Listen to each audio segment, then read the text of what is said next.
The parole hearing of Oscar Pistorius will be held in Pretoria today. The Correctional Supervision and Parole Board for the Kgosi Mampuru prison will meet to consider the profile of Pistorius and whether he is suitable for social integration or not. Pistorius was convicted of killing his girlfriend, Reeva Steenkamp, on Valentine's Day in 2013.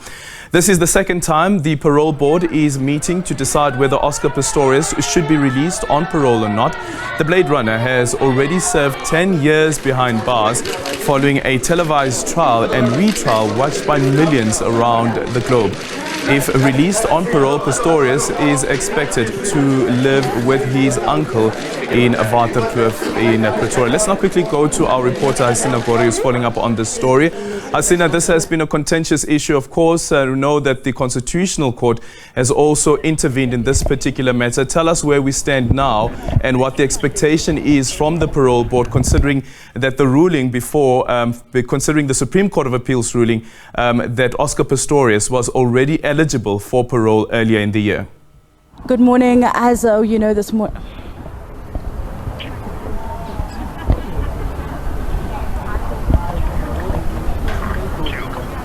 This morning we're here outside the Kgosi Mampuru Correctional Services, where Oscar Pistorius is expected to have a second chance at a parole. He's had a process that's been ongoing for quite a long time. He's been found guilty of murdering his girlfriend Reeva Steenkamp in 2013, and at first he was sentenced to culpable homicide and sentenced to 6 years behind bars.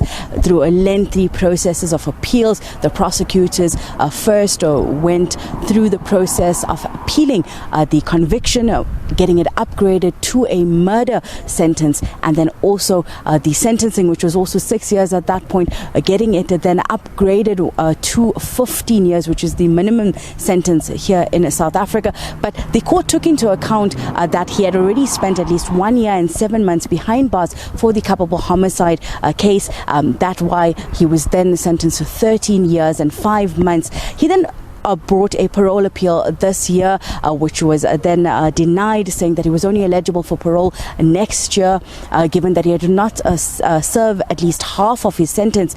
His lawyers, however, took it to the Constitutional Court, which found that the parole board did not look at a certain period that he had already spent. Given that there'd been so many appeals, there was a confusion with the amount of times, and that he was actually eligible in March this year. However, that's why he had brought this appeal this morning, and the parole board will now go through that. We're with the Department of Correctional Services here in Goba. Thank you so much for speaking to us. Can you just talk us through, we're here today, this is the second time the Constitutional Court ruled that Oscar Pistorius had been eligible from March this year.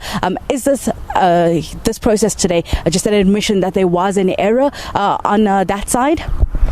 A very good morning. As Correctional Services, we can only act based on what the order from the court tells us to do. So if they say this person is sentenced for murder and this is the term that he must serve, ours is to execute that. We rehabilitate the inmate and make it a point that an inmate is ready for life post-incarceration. So what happened also with Oscar Pistorius, he was admitted, he started serving a sentence, and there were multiple orders from the Supreme Court, which then I think caused the confusion that we all had to endure at the time. Hence, Mr. Pistorius took the matter to the Constitutional Court, and that order is what has brought us here today, where now we can say that the parole board inside here is busy with the profile of Mr. Pistorius. They have to make a determination whether or not he's ready to be placed out on parole, and if he's to be placed, what are the conditions. If not, they would also have the reasons why. So as a department, we do not interfere with that. Our responsibility is to prepare the inmate, and we've done that. Hence today there is this parole hearing. The parole hearing, what would the board take into account when they decide whether or not Oscar Pistorius is eligible to be rehabilitated into society? For every inmate that is admitted, there is what we call a correctional sentence plan, which then determines the type of programs that are there to assist the inmate in terms of correcting the offending behavior, rehabilitating the inmate and prepare the inmate for life post-incarceration. So that correctional sentence plan is what is then brought before the parole board. It comes as a package, hence it's called a profile, because in that you also have assessment reports from specialists such as psychologists, social workers, criminologists. It is all contained in that. You also have statements from the victims and other interested parties. This is all structured in a way that it guides the discussion and that the process is protected. It doesn't become a matter of saying, I feel like this, I feel like that, but there's something that guides everything. It's scientific, and whatever decision that is taken, at least it's based on reports that were processed and work that was conducted. So as a department, we've done our part. It is now up to the parole board to make a determination, and we'll have to abide by whatever decision that they'll make today. Given the decision will be made by the parole board, can you tell us and explain, are there variations of parole that Mr. Pistorius can have?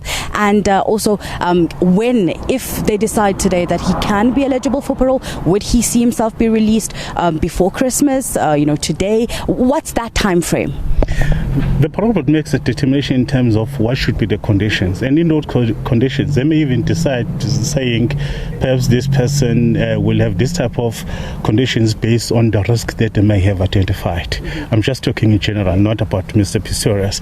Or they may say that before this person walks out, perhaps there is a need of a particular adjustment program, or they may say this person is ready, we have no issues, but that monitoring has to be done. So it is all up to the parole board to make it a point that an inmate is assisted once placed out. It is not about punishing a person, but say how best can we assist this person to reintegrate successfully out there. Hence, even when an inmate, when a parolee is experiencing challenges out there, the first thing to do is to say where are the gaps, how best can this person be assisted, and if something that can be corrected, you do that. But if a person has gone back into the life of crime, you therefore have to bring back that person. Thank you so much. That was the Correctional Services speaking to us, just explaining what we can expect to take place here at We Outside. As we understand, the parole board is currently inside working and doing their normal processes for any inmate with regards to them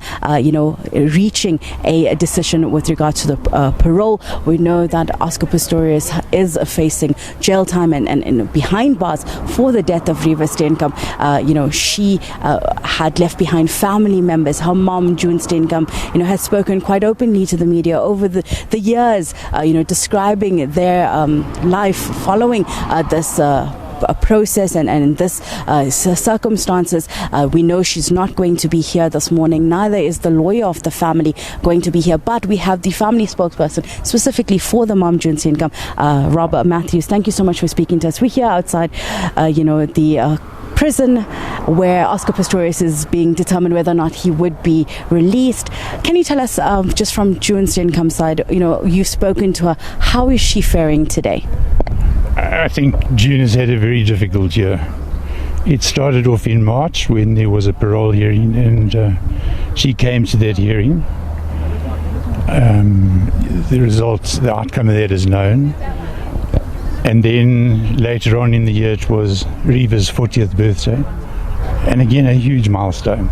So she went through that with her husband and Rock Barry, and then sadly, not a few months later, Barry passed away. So you can imagine that the trauma that June is going through at the moment is enormous, and so it's clearly very understandable why she's not here today. And I have the honour of being asked to be the spokesperson, which I do gratefully.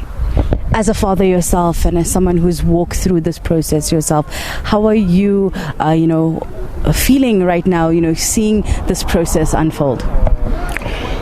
The overwhelming feeling that I have is that there are so many people out there who are victims of crime who do not get to be present at a parole hearing and tell their side of the story, because their side of the story is so important. A parole hearing, from the experience that we had, gets to hear everything about the offender but nothing about the victim. So to all those voiceless people out there, that's what breaks my heart. There needs to be some way of the authorities understanding how victims feel, and that pendulum needs to come back and sit in the middle where both sides get representation, and that there's fairness in the process, not just a one-sided approach.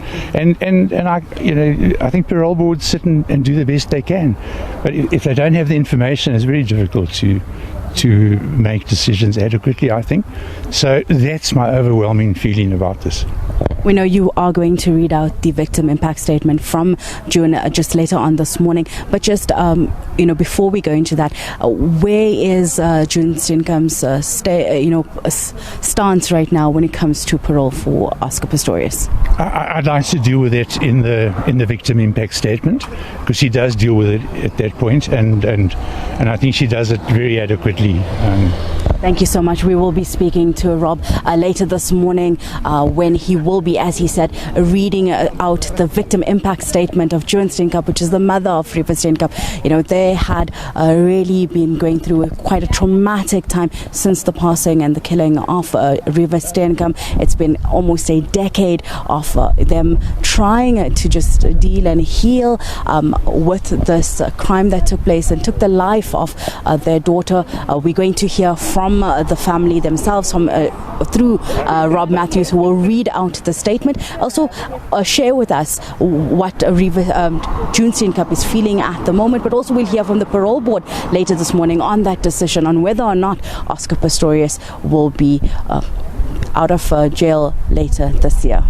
Back to you in studio. Thank you so much. That is our reporter there, Hasina Gori, on Oscar Pistorius' parole board hearing.